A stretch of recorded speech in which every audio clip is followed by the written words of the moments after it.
Welcome to the Act Off podcast. This is episode 9, and I'm your host, C.S. Joseph, joined today, as usual, with our kahuna. Yuri Skarzynski. Yep. Link tree below.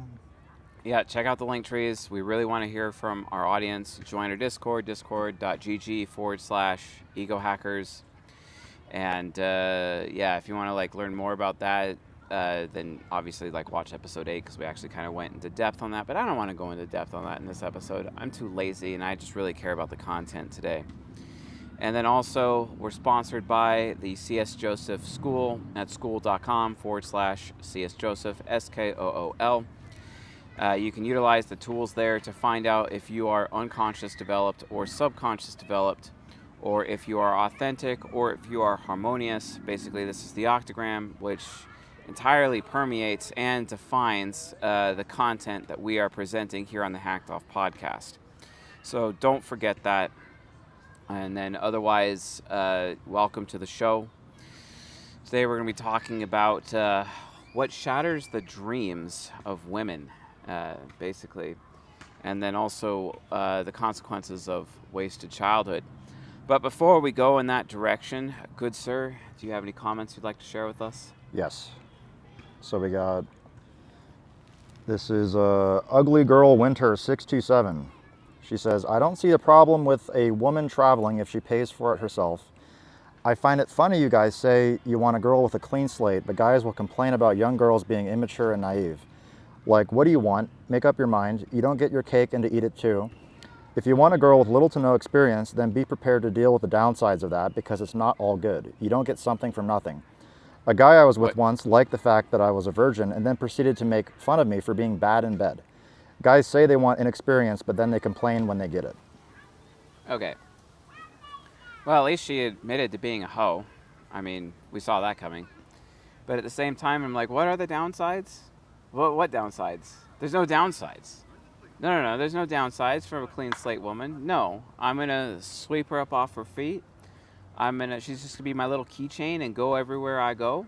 And I'm going to take her wherever I go, and I'm going to put babies in her, and she's going to have my babies. And then she's going to help me parent my children, raise my children, and basically participate in my very excellent, hyper-intelligent bloodline. So I don't want to hear it. Well, it sounds like she was with some SD guy who was expecting her to act like a cougar or like some kind of mommy with experience. The mommy. I guess that's his downside because he was expecting that from a virgin somehow. Yeah, that's so disgusting. If that makes any sense. Like, he's probably porn brains too. Oh, porn brains. I expect all these things that I've seen from watching porn in this virgin. It's like so glad I got rid of that disgusting habit, dude. I'm so glad. Like, pornography should be illegal, and definitely would cut down on sex trafficking if it was. It needs to be hella illegal. Like, just. Kudos to South Korea. Kudos to the state of Idaho. Like, the state of Idaho, got rid of Pornhub, which I thought was excellent. But they need to go further than that. And the fact that they're not going further than that, I just come on. Like, it's obvious. It's obvious. I mean, Russia actually banned pornography. I wonder if it's going to help their birth rate. Yeah, But anyway, this comment ties into the topic of the show because there's a woman that's had her dreams shattered by an SD man. In the exact kind of way that we're going to be talking about. Oh, yeah, exactly. Later. So we'll get to that. And then we got another comment from Ishak.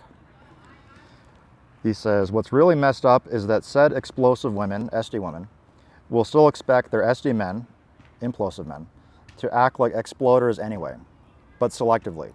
They'll expect them to do the work of a UD man without handing over the required authority, and then develop crushes on UD men anyway.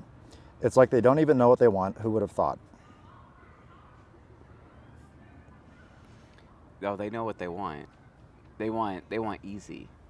That's what they want. They want easy without any burden of performance, while allowing themselves to be a burden. Well, they're pursuing the dual mating strategy. They want certain qualities from some men and then other qualities from other men. It's just that ain't gonna work. Here's the thing. Ladies, you want your alpha fucks and your beta bucks actually covered? You want both sides of your hypergamy and your sexual strategy covered? Get with a man who's 35 plus. Then you're good. You have it all covered. Seriously. There's no fucking excuse. You know, it's also interesting. people like actually like shit on my wife because like I am her first love. You know, and she's 22. I'm 39 years old. They shit on her for that. Are they trying to instill some kind of buyer's remorse in her that doesn't exist? Yeah, exactly. That's gross. It happens all the time. Who's doing that? Oh, just like some fringe fuckers who used to be in the community, but they're no longer in the community or whatever. Well, for good reason. Like, this is a woman, you know, like, we'll be laying in bed together, and then she'll all of a sudden, like, start hugging me, and then she'll whisper in my ear, because, you know, like, the SD men, they gotta whisper their sweet nothings into their girls or whatever the fuck. But the Yuri girls, like whisper me sweet nothings, and then she says, "You're my everything," and then I just melt into a fucking puddle, like, right there. And it's just like, you know what? Fuck you people. This whole fucking crabs in a bucket society that's like making it worse for everyone else, and they just don't even understand the beauty that's right in front of them because they don't want to fucking work for it. That's the point. They want all the benefit and none of the responsibility. And quite frankly, they are just continuing to be degenerate over and over and over. And I'm tired of this degeneracy. Like, so fucking tired of it. You got another comment? I was looking for the one that you mentioned, but I can't find it, so that's it. We had Ishak's? Yeah. Yeah, that was Ishak's. That was Okay, cool. Ishak's. Yeah, and we're definitely going to be expanding upon Ishak's comment, which is going to be cool. But anyway, let's talk about earlier today. You and I were just sitting around in the coffee shop, you know. You walk in, and all of a sudden you see me launched into some, like, spiritual, religious debate with some Catholic dude who's reading a book about the early church. That's what it is, and it's a very small book. Oh, is it the early church was Catholic? I've been recommended that book by a Catholic friend. Yeah, that book. I haven't read it because I don't care, but he's reading that book. And then I don't even remember who started the conversation. I think I did my typical, because whenever I see an imploder reading a book, I go up to them and I initiate with them. It's like, so what's that book about? You know, is that nice? Are you getting what you want out of that book? Does that book matter? Like, is that what you're doing there? And, you know, every now and then, like, they'll buy it or whatever, have conversations. It's especially great, you know, to talk to UD women, impulsive women, about books that they're reading in public. I always love doing that.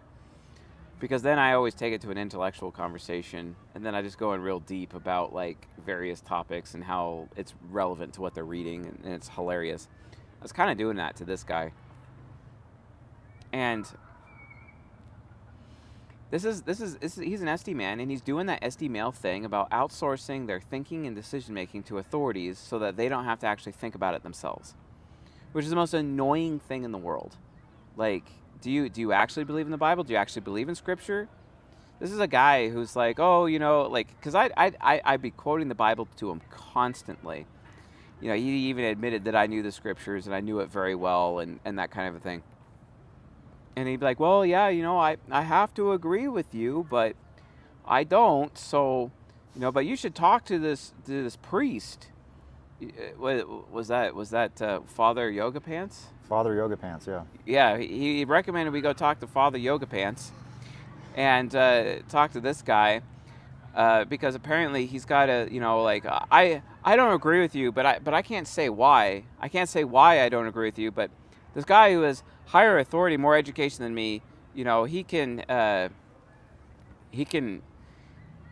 know, he could defend my points better than myself. And I'm like, dude, you're just such this little beta male cuck. Like, why do you even exist?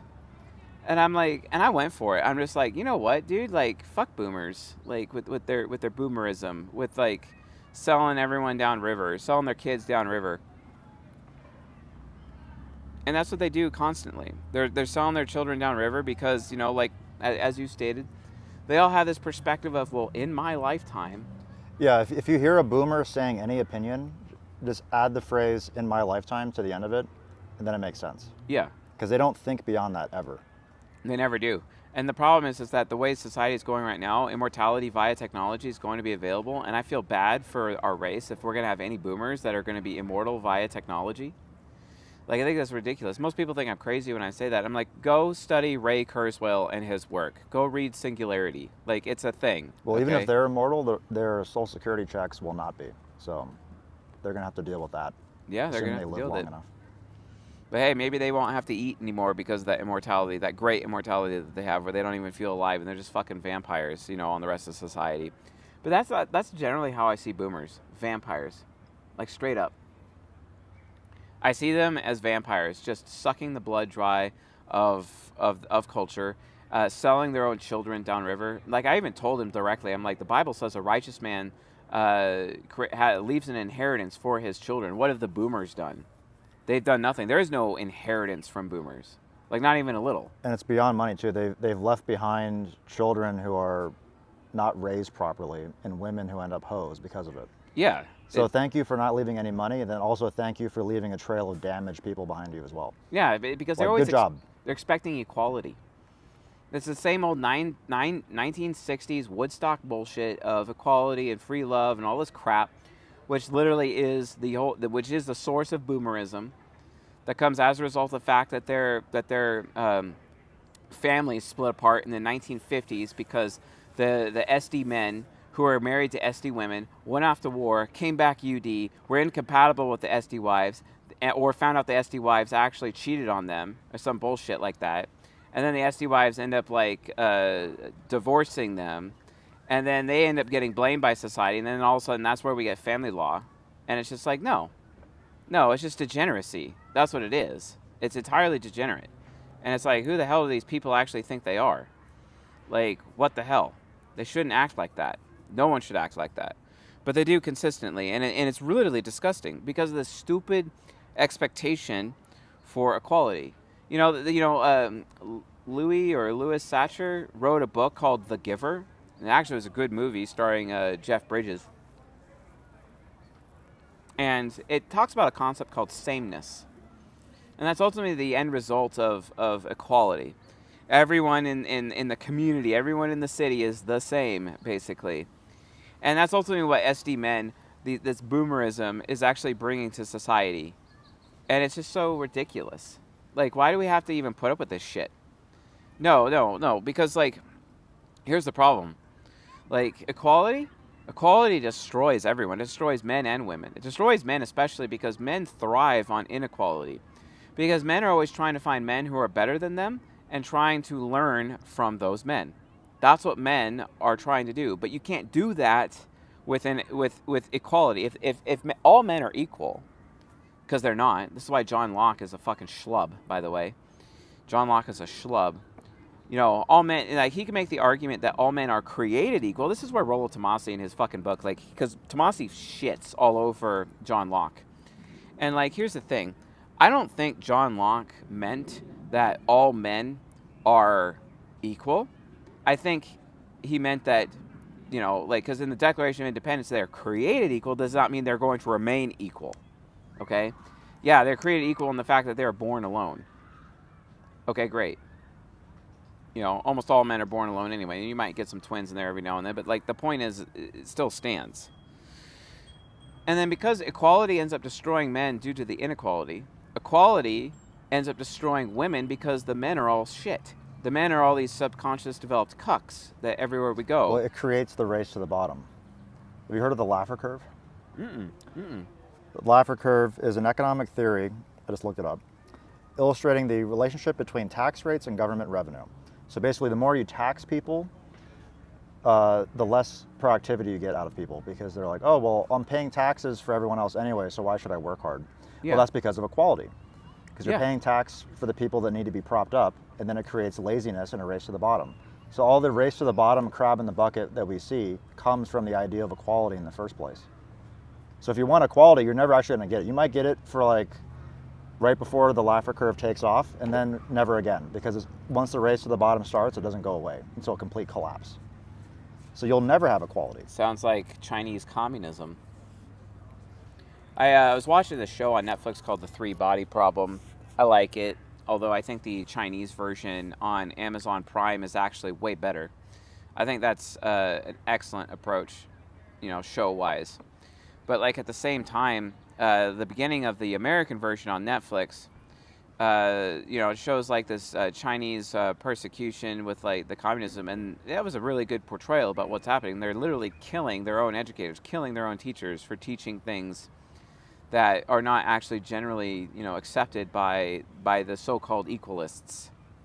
Like, well, that's what they did in Russia too. They killed all the intellectuals so there's no one to challenge any of the ideas. You know, you ever see Legend of Korra? You know, the Avatar Yes. Last Bender? Okay, Yes. so first season, you have Amon leading the Equalists, right? But even though he himself is a waterbender, which is hilarious. But you know what's so funny about that? So like the girl who doesn't bend, and you know her father's like this big time entrepreneur guy who develops all of this combat technology or whatever to deal with benders, and it's like, okay, what's the point of having equality? Because being a bender doesn't matter anymore when you have all this modern technology anyway. Who cares? And you can teach people chi blocking and whatnot. Like, it doesn't fucking matter. It's why equalism is ultimately a lie. At the end of the day, equalism should not be a goal. It should not be a goal in any situation. Well, before that started in Avatar, all the nations were separate, and then after Aang defeated the Fire Lord, they all merged. So there's no more Earth Nation, no more fire. They all came together. Yeah. And then the new divide, instead of between nations, was between benders and non-benders. Correct. So multiculturalism, which is another form of trying to have equality, like, oh, everyone lives together and let's be equal, just creates more inequality, because then you're noticing the contrast between benders and non-benders when you don't have nations anymore. Exactly. And then it creates, again, the race to the bottom, where it's like, oh, well, these people are bending. They have powers that we don't have. Let's tear them down so that we're no longer below them on the totem pole. Yeah. Let's just do that. And then what does that create? Once they achieve that, then what? They're going to find something else to try to be equal over? It's not. Like, It's then not, what? It's the not race to gonna the be, bottom will just continue exactly. in a different way. It's just an endless race to the bottom. Like, there's no point. It's disgusting. It's absolutely disgusting. And, you know, and because of this expectation for equality, like, all the women end up miserable anyway, and they end up subconscious developed, and they end up taking orders and having, you know, work husbands and, you know, having these fucking careers that they don't even care about, and then they lament the fact that they don't have children when they're 40 and they become dog moms and cat moms. Yeah, but work their stupid husbands and pride. dog moms. Great combo. Yeah, great combo. When, you know, the first command given by God to humanity is be fruitful and multiply. Being fruitful basically means you better, like, have sex, get married, okay? Have children, be fruitful and multiply. It's not hard. That's the first command, okay? But with this culture, what do? You know, it's like, oh, you know, go to school, go to college, get a job, you know, and, like, let's have equalism. And it's like, no, that's not actually it. Here's another thing that shatters the equalist theory with another biblical example. Men received one curse from God in Genesis chapter 3, but women received 2. So not even God is an equalist, okay? So shut the fuck up. Also, like, the first monogamist in the Bible, I believe, was, like, Uriah. And, you know, his woman cheated on him and shot all over him. Like, whereas, you know, God is calling these polygynous men, like, his friends of God. And it's like, wow, really? Is that really, like, what you want? Is that really, like, how you want to live your life? Pathetic. You see what I'm saying? Equalism is stupid. There's always got to be hierarchy. Now, women within female space, they want to have equality among women, and that's fine. But in a home, because if there is a man present, and there's one man present with a bunch of women, guess what? It's male space. Because the man is present. And then he sets up a hierarchy for the women to actually follow. Because where men lead, women follow. If there's all this big thing of equality, men aren't leading anymore. And then innovation goes. Innovation goes along with it. No societal improvement, and then society is in a consistent state of decay, which is what I was trying to explain to this boomer who would, like, who's incapable of critical thinking. He's got to read his book to further support his own thinking, because, like, he remember when I was, like, describing, like, the virtue and vice of INFPs in season 7 on the CS Joseph YouTube channel, and I'm talking about how they will only listen to things that already agree with their pre-established ego investments. That is literally how that guy was acting this whole time. Because he was a fucking INFP. Fucking FI hero. And I'm just like, dude, like, you need to actually value the differentiation of thought instead of being, like, this shitbag with your behavior. Like, who the fuck do you think you are, man? Like, holy shit, dude. Because what equality ultimately achieves is that it sets up girls to be hoes. It completely sets up women to be hoes. Like, and that's like, because the parents are giving equal attention to both their sons and daughters, which they should not be doing. Yeah. Do you ever see that James Bond film, You Only Live Twice? No. I loved that movie. I recommend it. But, like, he goes to this Japanese spy master, and he's in Japan, And the spy master tells him directly, he's like, hey, in Japan, men come first, women come second. Yeah, women will hold the doors open for men in Japan. And that's incredible. Because when you think about it, the virginity per capita in terms of Japan is the highest there in the world than it is anywhere else. And I'm like, great. Okay, so the majority of women in Japan are actually wife material, but you come here into the United States of America or anywhere in Western civilization, and they're all hoes entirely. And it's just getting worse and worse and worse as feminism continues to spread like a disease. Feminism, which is a direct result of what we're preaching against, which is SDism, subconscious developed people, basically, as a psychosis that is like corrupting the world right in front of our eyes. And the whole world is just full of this SD wickedness everywhere we go, and everyone's so fucking twisted. Which originates from fathers not giving enough attention to their daughters. So then they go out and try to compete with men and become masculine. Well, it's not like the fathers can give attention to their daughters because their wives ended up cheating on them or initiating divorce with them anyway. So what opportunity does fathers actually have to be able to give attention to their daughters? Like, what opportunity? There is no opportunity.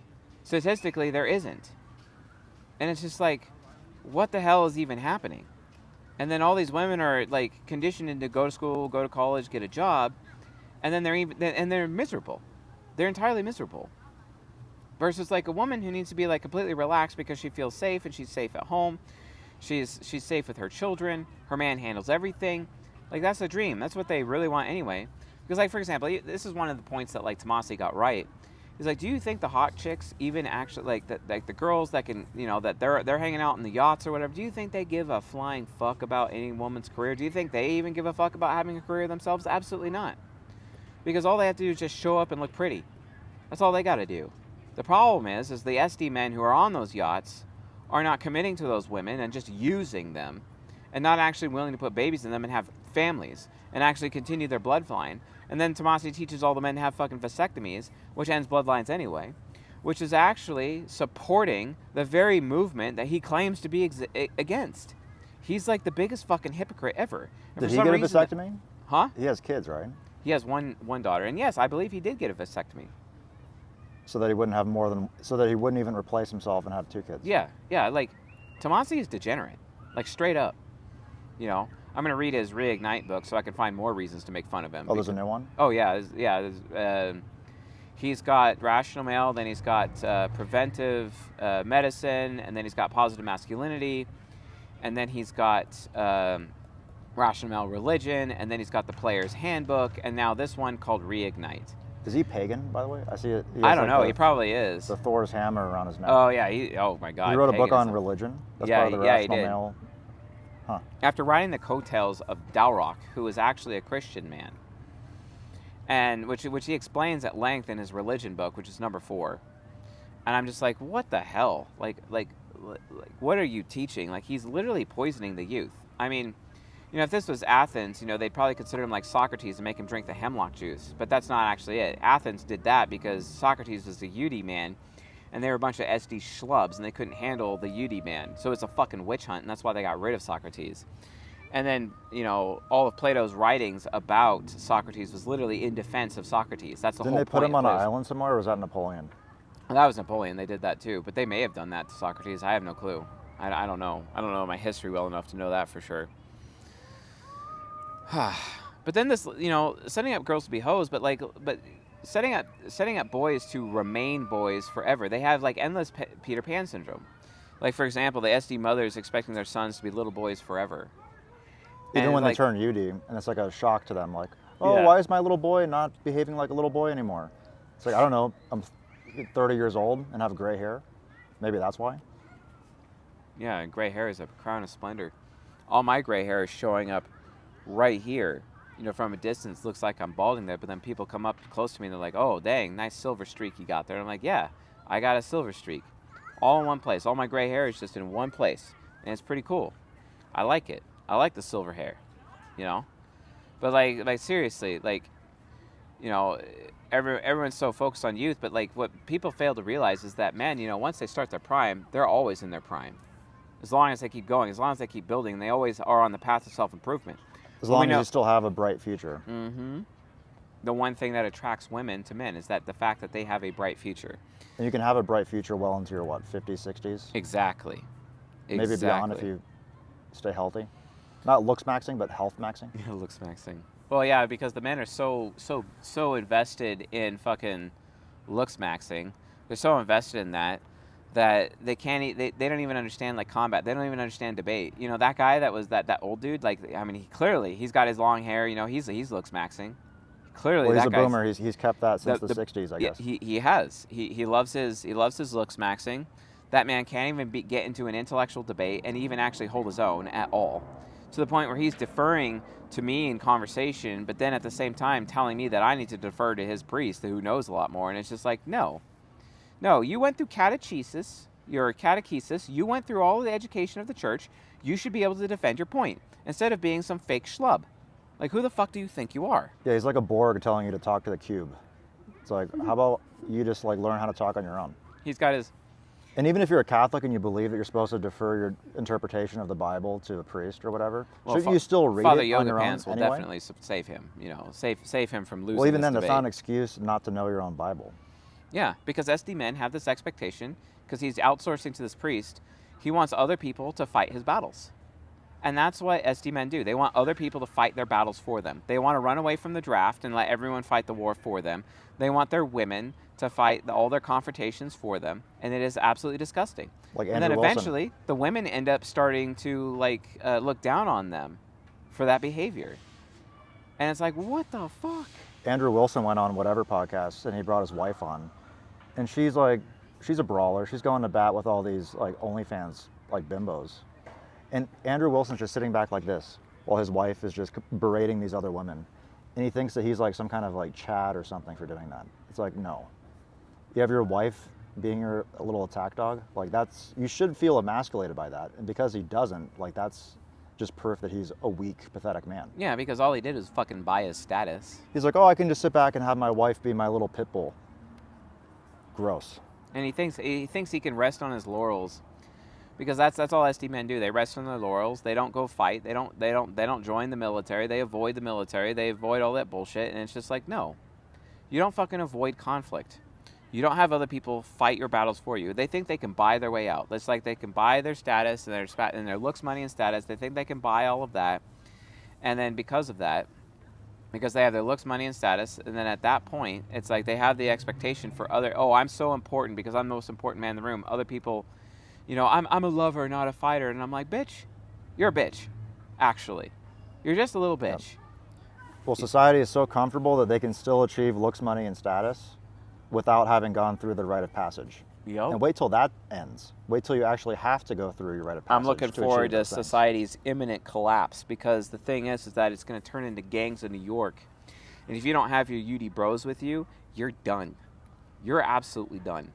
Like, watch Gangs in New York. Understand that, like, that is our future, people.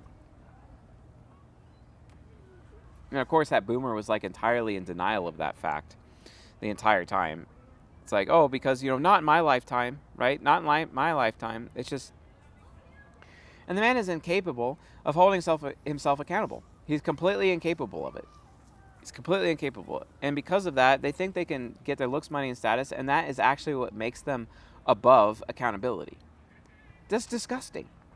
Who the fuck do these people think they are? They're so fucking entitled. That is male entitlement. And like the women, they get married to them thinking that they're the safe choice because honestly, the women are whores anyway.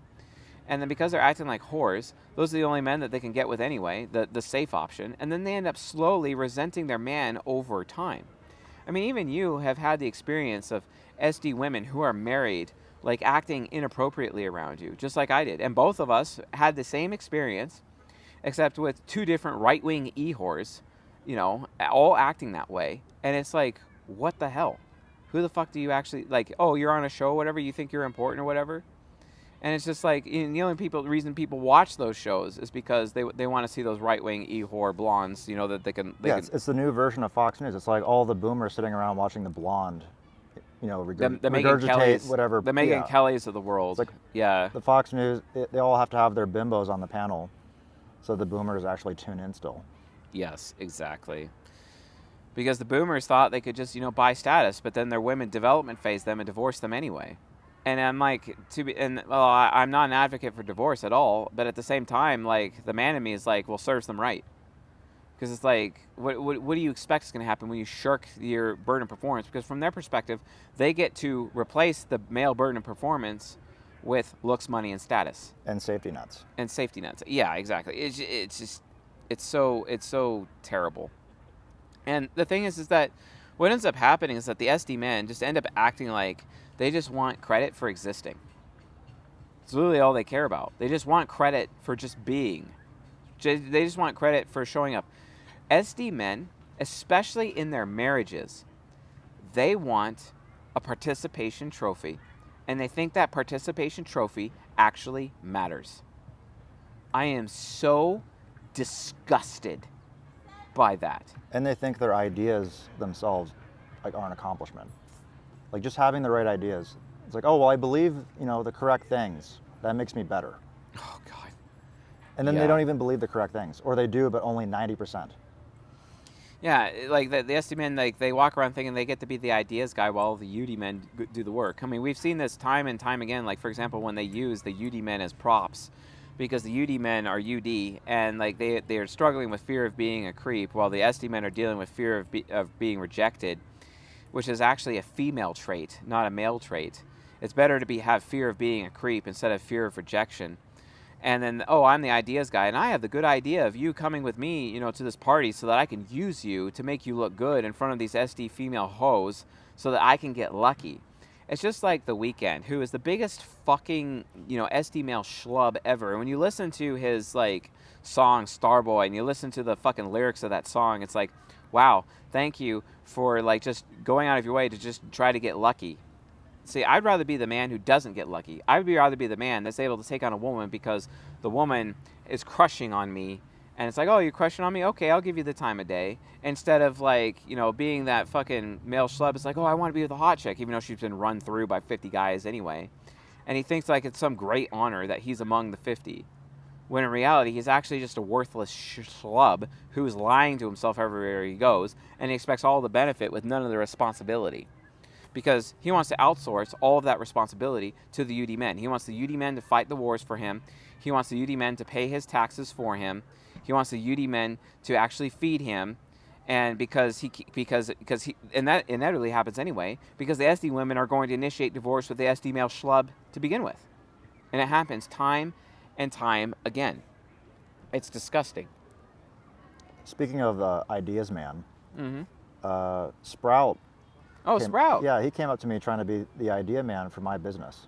The guy who's unemployed with a worthless degree, who can't hold a job to save his life. Dude, I used to be the ideas guy back when I was SD. I used to be that. Yeah, he's trying to explain my own business to me. He's like, here's how you can improve this. Have you thought about this? Have you thought about that?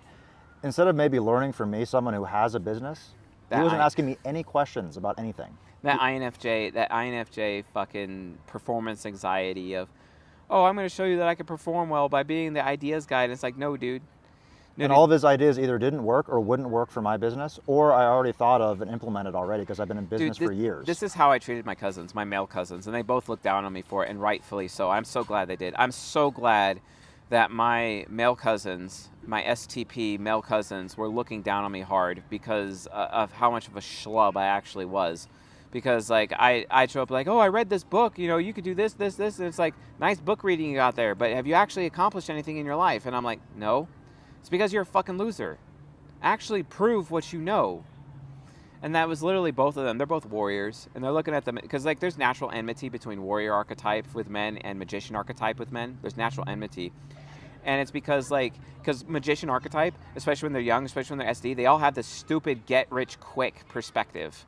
And it's so disgusting.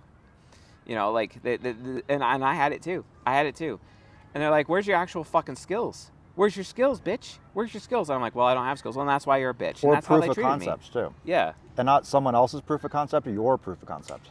It's not enough to regurgitate somebody else being successful if you haven't done anything with that but that's all SD men are capable of, is just copying. When in reality it's the women who are supposed to be copying. Because women don't really actually innovate. They copy. Women in general, they copy. And then the SD men are acting like women because they're effeminate and they're just copying all the time. Yeah, that's why Taking credit for other people's work. It's disgusting. all the women dress the same. They all wear the same shoes, the same like style of clothing, everything. Because they're so obsessed with having equality amongst women. And now you see men doing that. They all have the broccoli haircut. They all wear those like, you see those crop top shirts they wear now? I've been seeing that everywhere. Oh, God, it's so gross. It's disgusting. And then they wear like baggy God. pants with it. They may as well be transitioning. And you know what's you know what's funny is that style started with the women. And then now Yeah. it's the men wearing it too. Yeah. So not only do they copy other men, which is feminine, they're copying women, which is even worse. To the point where I wish more women would wear crop stuff and actually have a nice flat tummy to show off, you know, preferably with a really sexy belly button ring, because I'm into that, but most men aren't, and that's fine. You know, I'm into that shit, but seriously, like, holy, like, what the fuck? Like, you know, but then the SD male eventually ends up inevitably in midlife crisis. Like, straight up, midlife crisis. And they end up doubling down on being comfy. Do you know what happens when SD women end up in midlife crisis? Do you know what they double down on? Divorce. I was going to say cheating, but yeah. Cheating, yeah. Divorce. Same thing, I guess. Because they only divorce when they're ready to monkey branch or try to monkey branch. Biblically, it is the same thing as cheating. So a lot of people don't realize. When a woman initiates divorce on a man, she's a cheater. That's a fact. I'll say it one more time. If women initiate divorce, they are cheating. There is no biblical backing whatsoever for a woman initiating divorce. You can claim Mark 10 all you want. That's not what it means. There is no such thing as a woman being allowed to initiate divorce at all, especially when her man is responsible for giving to her and being her safety net for a long time, potentially a decade or whatever. She wants to initiate divorce. Her man is expected to lay down his life for her. No, thank you. Because love your wife as Christ loved the church, he who gave himself up for her. Wives, respect your husbands. Submit to your husbands. It's not hard. It's not hard. And it's funny how the word submit in the Bible has been changed to the word respect. And it's like, wait a minute. I don't think, like, come on. You know, of course, the SD male cucks who run, the biblical translations keep making it more cucked every year. It's just disgusting to me. But what happens in the Yuri midlife crisis? What happens? Actual self-improvement. Actual self-improvement. Self-actualization. That's what happens in the UD midlife crisis. But it's not like the SD men are even remotely interested in self-actualization. Not at all. And we'll talk about that momentarily. But well, it's like their comfy times are coming to an end. So they're like, oh, how can I extend that? Oh, I'm getting old now. It's like it's like the same midlife crisis that women have. That's what SD men have. It's like, how can I just be young forever? I'm not no, I'm not doing that. Dude, I'm going to, even if I'm 80 years old, I'm still going to be banging my women. I'm still going to be going to the gym. I'm still going to be producing, and I'm still going to have a bright future even as an 80-year-old. Okay? Like, straight up. Like, I'm never going to stop. That's why I always tell people, oh, I'm never going to retire. Because to me, retirement is degenerate. To me, retirement is me being, admitting that I'm cucked. It's me admitting to committing idolatry with society, where society is my idol, and I'm putting my idol above God. That's what I think. Whereas we're like, oh, society's my safety net, and God's not my safety net. That's literally what it is. Do you think God's going to honor that? Do you think the Creator is going to honor that? No. No, he's going to allow things to happen in your life, and you're going to have that midlife crisis, and you're going to suffer the hard way like the rest of us. Because no one's coming to save you. Because you need to learn those lessons, and that'll become your rite of passage. Mark my words. So basically, the UD men, when they have their midlife crisis, they force another rite of passage on themselves to be even better. Damn right.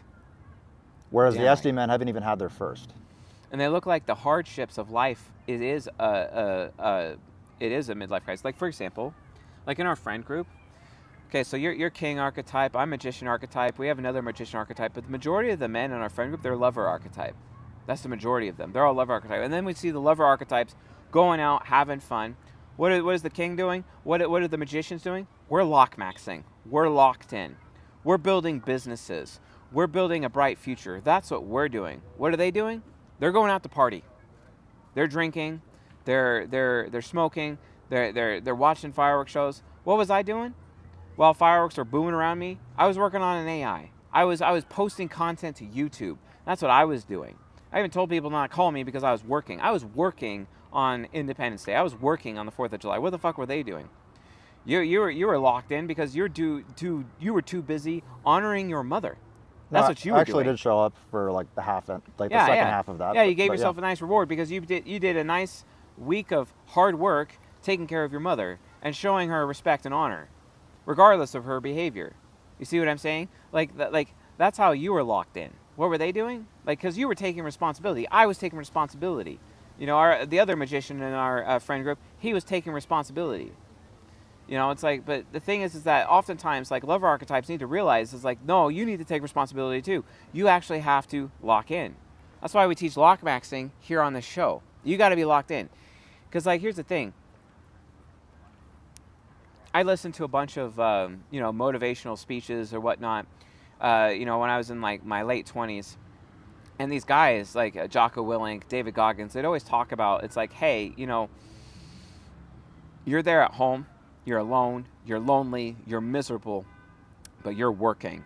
You're locked in. You're working hard. Everyone out there is going having fun, wasting their life. They have their 9-to-5 jobs, and they're really unhappy and trying to self-soothe with their alcohol, self-soothe with their smoking, self-soothe with going out there and having fun. What are you doing? You're not having fun. You're miserable. You're a miserable fuck at home, putting in the extra time, the extra 8 hours of your day, trying to build a brighter future. And that's what it's all about. But and that's ultimately self-actualization, because self-actualization ends up becoming this pathway with which UD men need to go for, and that's what the UD midlife crisis is actually all So about. if you're a lover archetype, the midlife crisis is going to be from not focusing enough on the polar opposite archetype of like king, for example. Correct. So they're going to realize Correct. too late, like, oh shit, I wasn't specializing in my second archetype, which I should be focusing on if I'm lover archetype, which would be king archetype. Correct. And that is what lover archetype men need to focus on. They need to focus on king. And what a magician archetype need to focus on? Warrior. Being the warrior. That is exactly what they need to focus on. Being the warrior. And the same thing. And those roles are actually reversed. Warriors need to focus on being more magicians. They need to realize that they need more knowledge with which to further build their skills. Kings need to realize they need to stop being workaholics sometimes and actually spend time enjoying life, given how regenerative they are at times.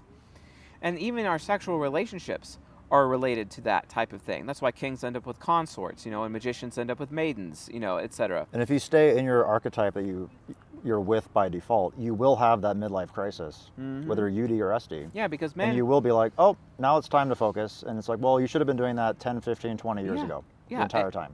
It doesn't matter what kind of man you are, UD or SD, men have this problem, and it's like everywhere.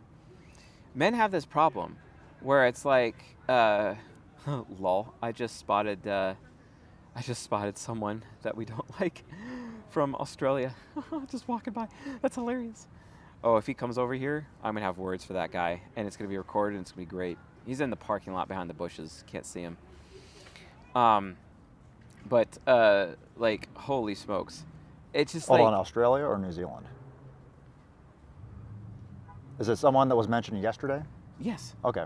Yes. Australia then. Okay. Australia, yeah. Anyway, oh, and speaking of that guy, he's harmonious, right? He loves playing both sides. He loves playing both sides. Oh my God. But mostly the other side. Mm-hmm. What has playing both sides gotten you? Stabbed in the back repeatedly by people who later tried to shake my hand, and I was like, I'm not going to shake the hand of someone who is holding a knife in that hand and shanking me repeatedly in my back.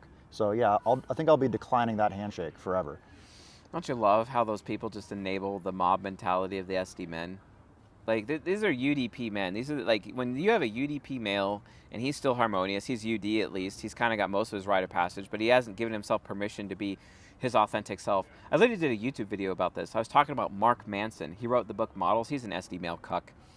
But Mark Manson had this epiphany that he wrote in this book about how when he's authentic with women, they'll actually give him the time of day. He's talking about having a sexual interlude with a woman, and then he just broke down like crying, basically being emotional, letting out all of his emotions and being authentic about it. And she actually ended up respecting him more afterwards, which led to them having a better sexual relationship than previously, because he was too busy being a fake fuck the whole time, being a harmonious, which is fakery among men. Don't be fucking harmonious, guys.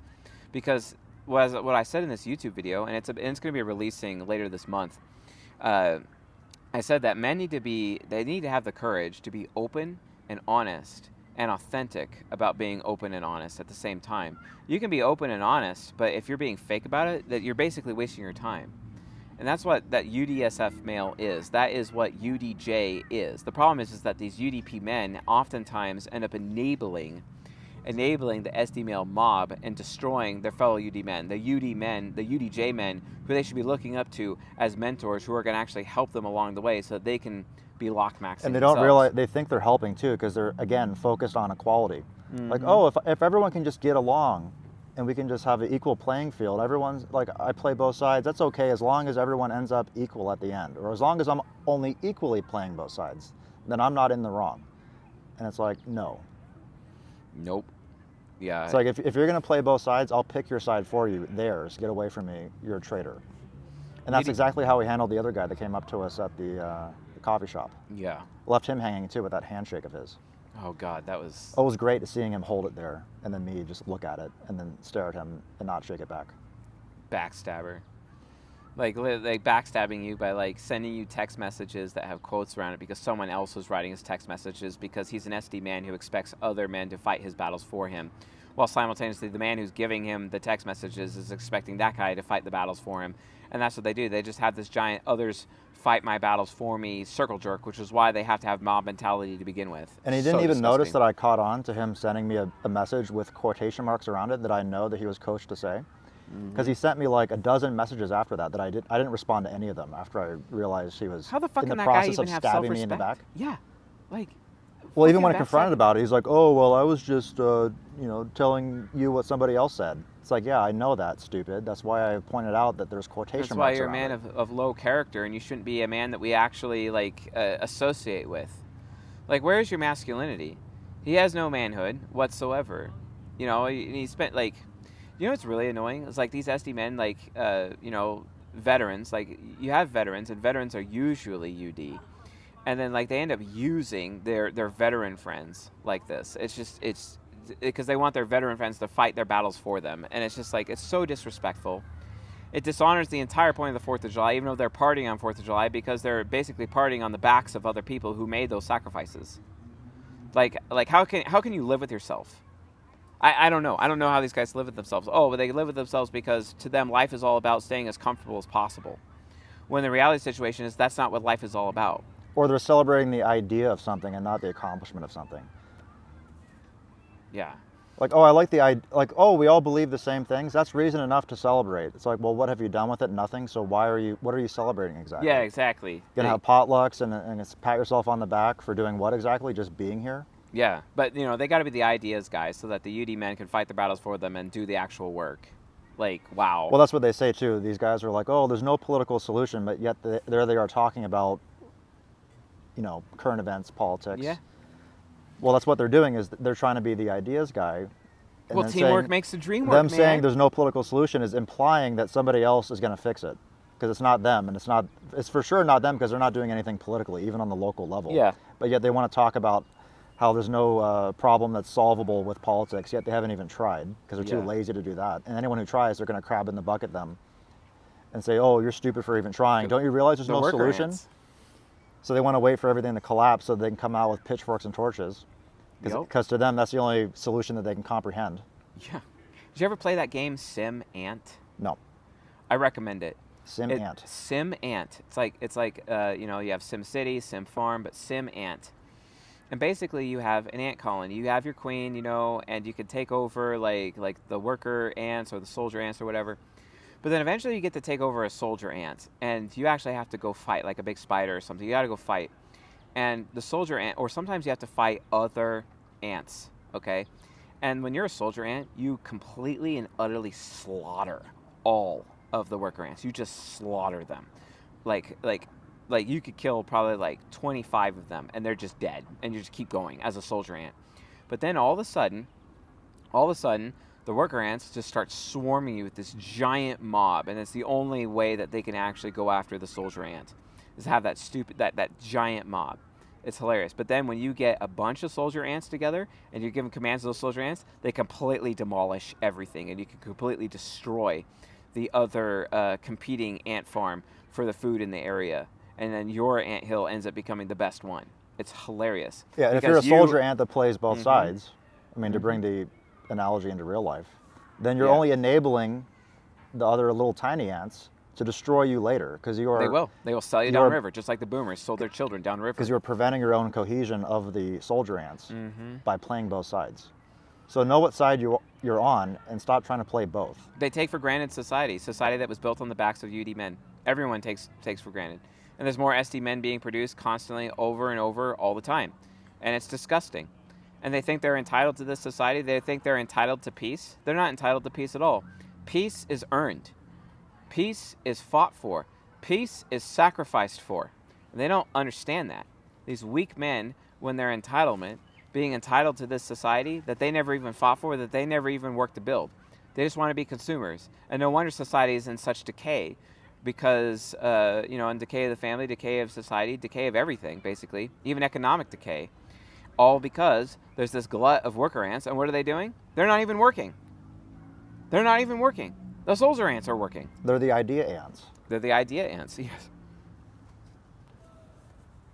So, and because they're the idea ants, they're the dreamers. And teamwork makes the dream work, right? The swarm of worker ants, But it's not true. That's bullshit. That's a myth. Because dreamers are worthless. There's an example in the Bible about this. Joseph and his coat of many colors. Joseph was the favorite son of Jacob. What did his brothers do? They sold him into slavery after they threw him into a well and left him there for many days. What a rite of passage. Then they sold him into slavery. What a rite of passage. He became a UD man eventually. He was SD because he was coddled, hella coddled by his family, and his brothers hated that he was so fucking coddled. And he ends up becoming UD. And what does he do? Do you know what he does? He actually forgives his brothers. He forgives them and actually saves them later. You know how appreciative I bet he was that his brothers treated him like that? Because he learned some very valuable fucking lessons. He was able to actually pass a rite of passage and become a UD male and end up becoming a leader of the most powerful nation on the planet, second to Pharaoh himself, literally because of all of that hardship that his brothers put on him. Because he was so entitled and taking their family for granted, taking everything for granted constantly, because he was the ideas guy and they hated him for it. His brother's a UD, he wasn't. Here they are working hard and he ain't working hard for shit. There's another biblical story that backs it up. The prodigal son. The prodigal son was some SD schlub who squandered his inheritance. And his father, while he dishonored and disappointed his father still took him back, while his UD brother was like, what the fuck? Why are you taking him back? This is bullshit. But his father was like, well, he's still your brother, but don't worry. Everything you see here is all yours anyway. So don't worry about it. And then the UD son finally realized, what his actual position actually was. And that he was going to earn that inheritance because he did earn that inheritance. See what I'm saying? But instead, the SD men, they want to give their inheritance to their daughters instead of their sons. Because of this fucked up society. And that's ultimately what's happening to me, personally. Such that I can actually and I did tell my own father, I don't want to inherit anything from you. I don't want to inherit anything. You fucking cut my name out of the inheritance. I'm going to go my own way. I'm going my own way. I'm going to figure it out on my own. It's not like I have support from you anyway. So I'm going to do it on my own. And that, too, is basically, my UD midlife crisis right there, where I'm like, okay, no one's coming to save me. I can't have the expectation of having any form of inheritance or anything from my father as a safety net, and I have to become the safety net. So that's what I work for consistently every single day. That's why I'm lock maxing every single day. Here's the thing. Most of the SD men, they're like, oh, you have a podcast? They start a podcast or whatever, and they think that's their whole thing, whatever. Like, yeah, sure, I have a podcast, so I can stop this degeneracy. That's what it's about. It's not about making money. Do you think we actually make any fucking money doing this podcast? We don't make money at all. We don't make anything. We're doing this for free. You schlubs, we're doing it for free, okay? For your benefit, okay? And we're making that sacrifice. We're sacrificing our time and attention and time away from our people, specifically for you people, okay? So you grow up. Because if we don't do that, we're going to lose the earth. The SD men, The lack of masculinity is going to destroy the earth. This is even prophesied in the Bible. Malachi chapter 4, verses 5 and 6. In the last days I'll send my prophet Elijah to you before the great day of the Lord. He will turn the hearts of fathers to their sons and the hearts of sons to their fathers. Or else I'll strike the earth with a decree of utter destruction. You don't think God's going to do that? The last time in the Bible that a man gave up his masculinity, do you know what God did? He cursed the earth. Cursed is the ground because of you, and by the sweat of your brow and your hard work, and it will produce thorns and thistles for you, but then that's how you will eat, and then you will die. Well, even if we were the idea men, at least the idea is to get rid of the idea men. Exactly. And that's the only actual excuse because they're all hacked off. They've all had their dicks hacked off, you know? Versus like, you know, my testosterone's high enough that I actually get morning wood multiple times in the morning, not just once. You see what I'm saying? And then, of course, the SD men, do they even get morning wood at all? Where the fuck is their testosterone? Like, holy shit. Well, they can inject it when they have their midlife crisis. Like, yeah, like they can Rollo inject it and Tomasi. lose their hair, you know? Oh, yeah. And get roid rage. You see him Roid rage, on yeah. Twitter, raging into the camera, turning red? I think Ishak posted that on Discord the other day. Yeah, Oh, my God. He looks like a tomato. Like an angry tomato. He's not yelling even into the sun. camera. He's not even the sun looking like a fucking lobster, and that would be better for him, you know, than roid rage. Like, oh my God.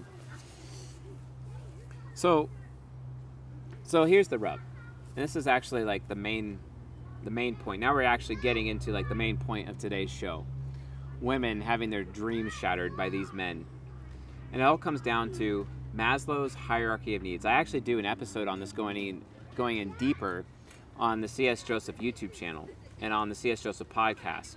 Okay, but like Maslow's hierarchy of needs. So Chris Taylor, love Chris Taylor. Chris Taylor told me that this concept about Maslow's hierarchy of needs, and he's like, men in general take for granted the top of Maslow's hierarchy of needs, which is self-actualization, because they're shirking the male burden of performance. Women in general, however, take for granted the bottom of Maslow's hierarchy of needs, which is physical needs. And women take for granted that. Like food, clothing, shelter. Food, clothing, shelter, heat, those types water. of things. But they're supposed to. Women have the expectation of self-actualization. They're supposed to have that expectation. And men are supposed to have no expectation and realize that it is expected of them to be the ones who take care of the physical needs of others. Oh, that's right, being the safety net. That's how men should be acting, okay? But they don't. These SD men, they don't. Why? Because SD men are acting like women. They have the expectation that things in life are going to fall in their lap, just like society, this great society that we have, so-called great society that we have, fell in their lap.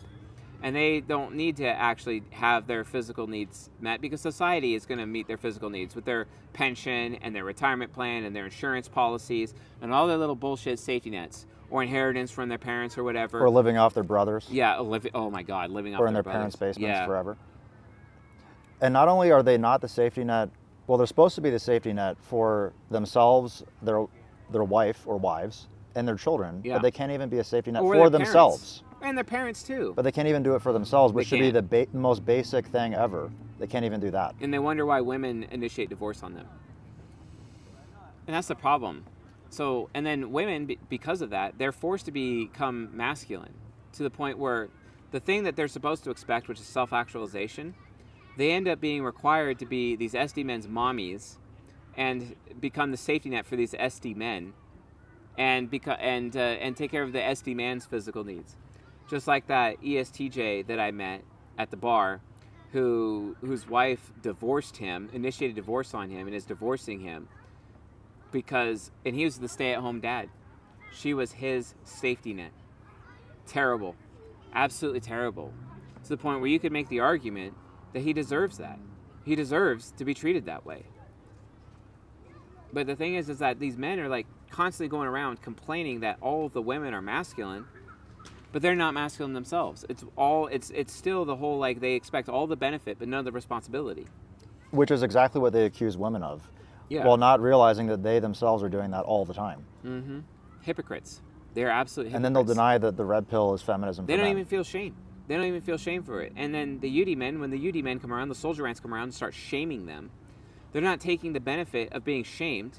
They're not taking the benefit of being hazed. They're not taking the benefit of, maybe I should improve, and actually using that as motivation for self-improvement. Instead, they go get the other SD men and create this worker ant mob to go deal with the soldier ants, to further, reinforce their stupid, effeminate, metrosexual, potentially transsexual ego investments. It's like, who the fuck do these people think they are? Like, what the fuck? And I'm supposed to fight wars and die for these men? Absolutely not. Absolutely not. Do you feel good about being a veteran? Do you feel good that your efforts have supported these SD male schlubs? No, I don't even like talking about it. Yeah, exactly. And I find it awkward. Most veterans don't. When people thank me for my service, I'm like, well, what are you even saying? Yeah. And Yeah. and with the amount of idiots that I've seen in the military, like, they should be careful who they're saying that to. Yeah, because a lot of them don't deserve being thanked for anything. Yeah, exactly. It's like there's this guy. He's running. He's the commander of the local veterans of foreign wars, and people come up to him all the time. I've seen it actually happen. They thank him for his service, and then he's like, "You should be thanking me for the freedom that you never earned, that I defended. That's what you should be thanking me for. That's actually what you should be thanking me for. But you don't, because you don't know what it takes. You don't know what it's like. You don't know what all these other men have been through, and what I've been through, and what we struggle with every day." I did an episode actually on veterans. It's coming out this month. I did an episode on it talking about how they go to war, they end up getting PTSD because they become UD, because the men who get PTSD, by the way, are the men who join the military as SD, thinking the military is their safety net because the military is marketed as a safety net. They join the military thinking it's their safety net. They end up going into combat, and then they become UD because they have to rapidly become UD, but because they started that process as SD, and they weren't UD as a result of their childhood, but they were UD because of war, basically, they end up developing PTSD, basically. Yeah, and then when they get money for it through the VA, they get accused by all their SD, crabs in the bucket, like, oh, how come you get that safety net and I don't? Yeah, it's like, I don't know, maybe you should have signed up. Yeah, maybe you should have fucking earned it. I'm happy to pay taxes knowing full well that the veterans are being taken care of, or at least they should be being taken care of. At least, but even then, that's not exactly accurate. Yeah, like the one time someone earns a safety net, the SD men are the first ones to criticize it, while ignoring the fact that they're obsessed with their own safety nets or trying to create them, or salvage them that currently exist. So, I had a recent issue with my wife, my virgin bride, who I love very dearly. She's 22, I'm 39. I love her with all my heart. She's my treasure, and I cherish her. I cherish her a lot. But she's going through some shit. She's going through some major, major shit right now. Mental shit. And it has a lot to do with the fact that her father raised her to be his safety net, basically. He didn't have any sons. He had daughters. He's a girl dad. And he raised her to be a safety net. And then because of that, he rejected her entire identity as a child. She just wanted to be his little girl twirling around in her twirly dress. Because mothers are supposed to instill into their children, you have value just for being who you are, right? That's what mothers do for children. Fathers, what they do to children is like, at least what they should be doing to sons, because they should be doing that for their daughters too. You have value just for being you. That's how a father should be treating a daughter. But the father's job is for treating their sons is based on it's based on what you do.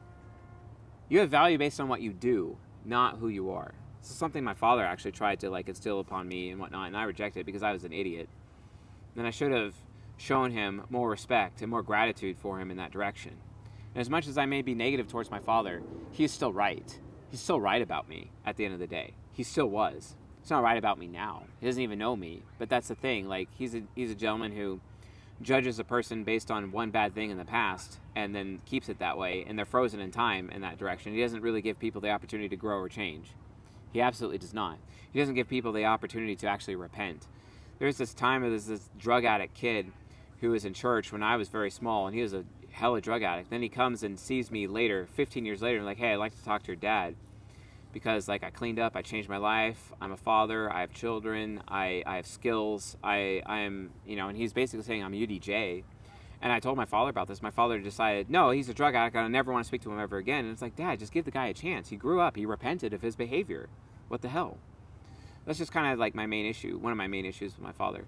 But that doesn't change the fact that my father was embarrassed about how much of a weak-ass schlub I was, and he should have been, because I was terrible.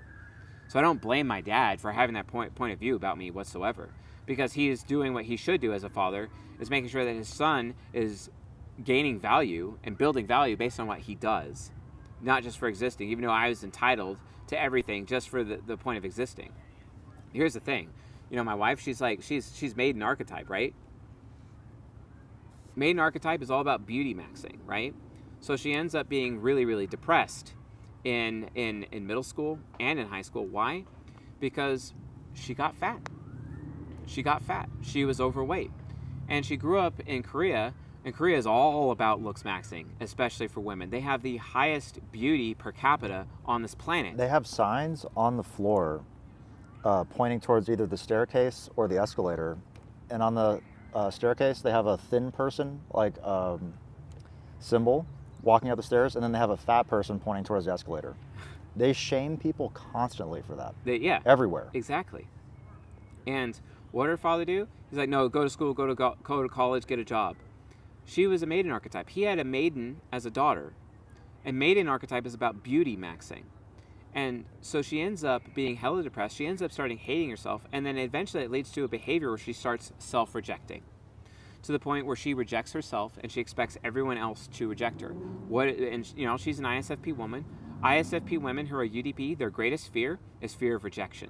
And that's a female trait. Not unlike these SD men who have fear of rejection as well, which is also disgusting in its own right. But it's fear of rejection.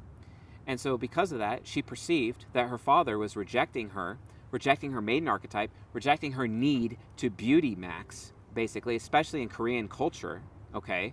Rejecting that. So she has felt rejected by her father entirely.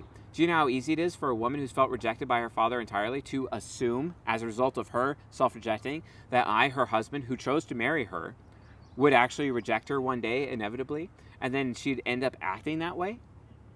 Causing chaos and problems within her own home because she has this fundamental core belief installed in her by her own father that she's rejectable, and she works so hard to be as unrejectable as possible because that's part of Maiden Archetype, that's part of beauty maxing. He literally, this is abusive. That is abusive behavior for a father to do that, when he should have just allowed female space with her mother to be like, oh, you know, you have value just for who you are, instead of what you do. But he treated her like a son. And that's what fucking SD men do to their daughters. Projecting. They're projecting. Like you said on the CS Joseph YouTube channel, Why You Suck at Parenting. Mm-hmm. Everyone go watch that, by the way. Yeah, Why You Suck at Parenting. Go watch that video. It was recent. Like, it came out last month. Like, go watch it. Like, holy shit. And it's pathetic. Because here's the problem.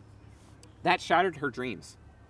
Completely shattered her dreams. She's dealing with extreme fear of rejection because her father has rejected her to the point where she's self-rejecting. And then she's shat on by all these other women who are like, oh, you need to self-actualize. But her version of self-actualization is beauty maxing because that's Maiden Archetype's version of self-actualization.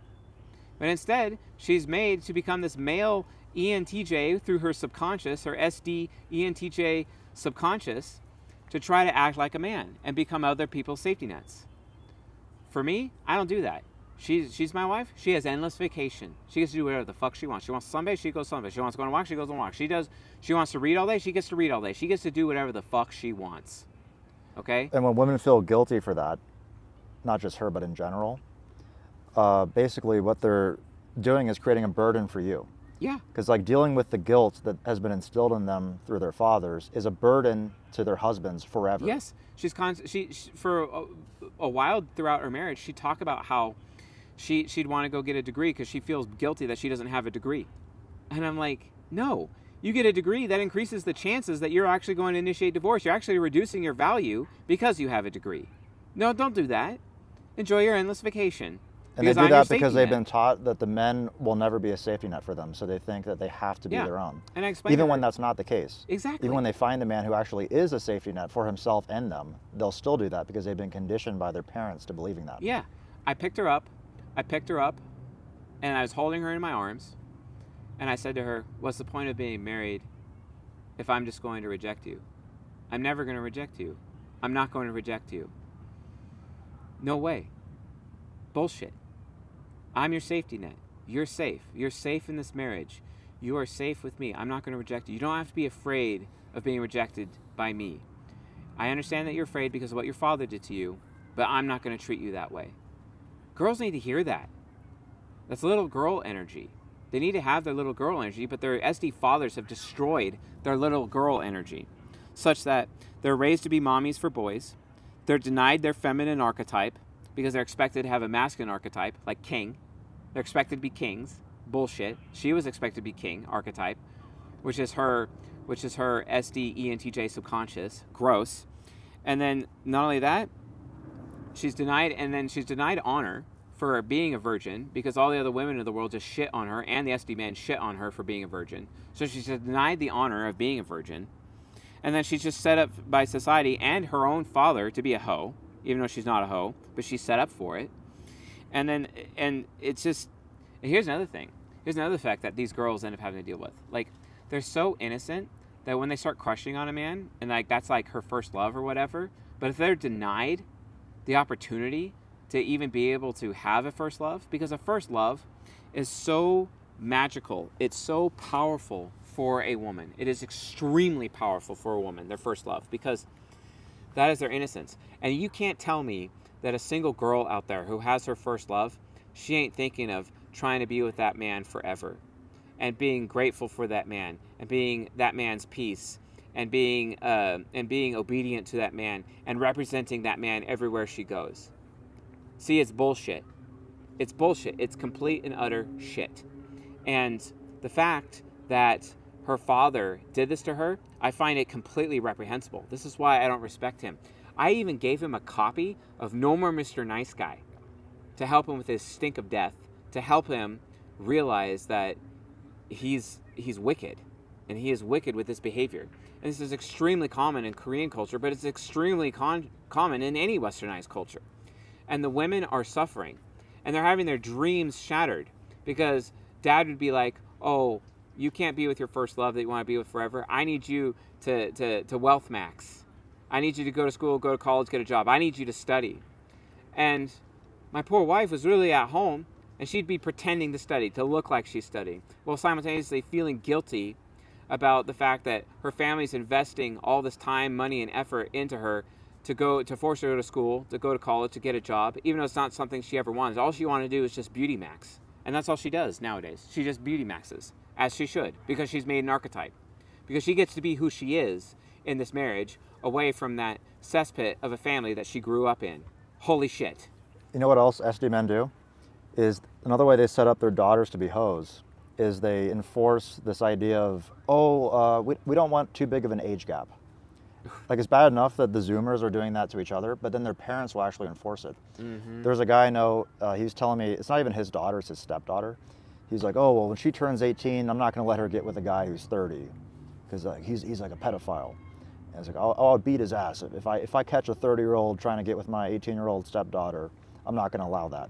And what he's basically saying is he wants his 18-year-old daughter to date other 18-year-olds who don't even have the ability, even if they wanted to provide. Or to be her safety net. Yeah, and because there's no male rite of passage, the actual age of a man becoming a man is probably past the age of 30 anyway. Yeah, it is. In general. It used to be 25, it used to be 28, it's just gotten worse and worse, and now it's 35. So if anything, 30 might be too young, because who has their shit together at 30 these days? And then only 4% of men actually have the income if they wanted to. That's assuming they want to, because a lot of the because they want their mommies. Looks, money, status guys who do have the income, they still don't want to commit. Because they're busy trying to live up their midlife crisis like Rollo Tomasi. Yeah. Only 4% of men can actually provide that, if having the ability to provide that. And then what percent of those men are under the age of 30? So that's yet another way that they set up their daughters to become hoes. Exactly. It's so terrible. Because there's a Bible verse that goes like this: remember the wife of your youth. The wife of your youth is important because the wife of your youth, statistically, is the woman who chose you as her first love. The woman who's like, oh, I'm going to be with you forever, only for the SD male to just pump and dump her and not commit to her. What the fuck? This is how the dreams of women are shattered, and they have to settle for masculine male dreams. Unbelievable. And even if like a young guy wanted to be the one for her and like stay together, he's not going to have the money to do that anyway. Yep. And then she's going to want to have kids, and she's going to be like, well, Yep. why aren't we having kids yet? It's like, well, you chose a guy who's your age who doesn't have his money right. And then you want to pressure him to have kids when he's not ready, even if he wants them, even if he wants to do the mature thing, he can't because he's not there yet, which is why the whole concept of women dating their own age is completely stupid. It is retarded. And it gets dumber every year because the age of men being able to provide anyway keeps going up and up and up anyway. Exactly. And yet they keep enforcing smaller and smaller age gaps as the norm, which is Yeah. again going to lower the birth rate and cause more women to get run through and become hoes and become old maids and Yeah. spinsters. And So good job, SD men, yet again, for creating another race to the bottom with your own Yeah. daughters. Good job. And people out there claim that I'm a fucking pedophile because here I am, a 37-year-old marrying a 20-year-old. Like that, like I'm literally persecuted for that all the time, especially on Twitter. It happens consistently. And if we didn't live in a society where women worked, because we can thank SD men for that too and letting women vote. Yeah. Now it takes two incomes to provide, which is again extending the And the age women are at the which majority men of can voters provide anyway. a sole income. That also extends the gap of men that can actually provide. Yeah. So we can thank SD men for that as well. So we can thank them for the problem, and then when we try to implement the solution, like older men dating younger women, not just because they're more attractive, because that's the only thing that's feasible, the SD men will shit on that too, because again, they're crab in the bucket, and they don't like seeing men actually have success in their relationships because And they learn from themselves those men don't have so it. they can be successful too. Because they just want to pump and dump all the girls. They just want to fucking plate spin. They just want to act like fucking Rollo Tomasi and have this stupid ass bullshit machismo crap, which is actually just And shattering he's the not dreams even of spinning women. plates because he's married and has a kid. Yeah. He's pretending to spin plates by taking pictures with all these women that he's not having sex with, and then parading that around on social media as if anyone's supposed to be impressed. Yeah. He's just some old crunchy dudes just around women that are just paid to be there. And all they want is their money. Like this is why I say go watch that documentary Generation Wealth. You'll see what SD men have done to women. It is absolutely fucking disgusting. And then they'll bring him on whatever podcast or Fresh and Fit, and then this shit on the women like, oh, you guys are whores, you guys are whores. And at no point do they criticize the root of the problem. Only we are doing that here Yeah, on we're this the only podcast No that's one doing else is that. doing that. No one else.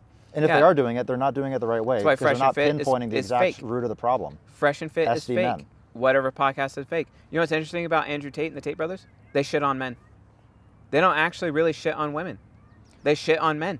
Right, but Constantly. because they don't know the actual specifics, they don't know about the divide between UD and SD men, or if they do, they're not able to articulate it.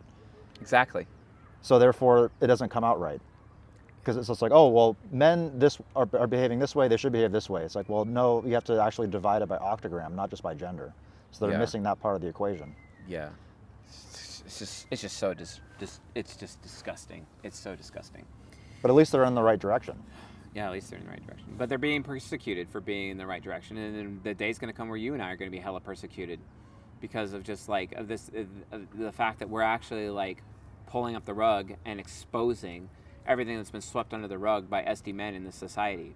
SD men ultimately are disgusting, like, and they want to submit to their authorities. They want to submit to their safety nets, the safety net of the church or whatever, instead of actually applying critical thinking to the scriptures themselves or critical thinking in anywhere in their life. They just want to outsource that to the women so that those women are their mommies. Not in like Tobey Maguire getting with that Spice Girl and being like, oh, well, you know, oh, she reminds me of my mother. And I'm just like, dude, you're like literally the problem. You're like actually the problem. It's so terrible. Like what the fuck is going on with society? So yeah, I think we've hammered it. I think we've made our point for the gentleman listening to the Hacked Off podcast today. All right, folks, thanks for watching and listening, and we'll see you guys on the next episode.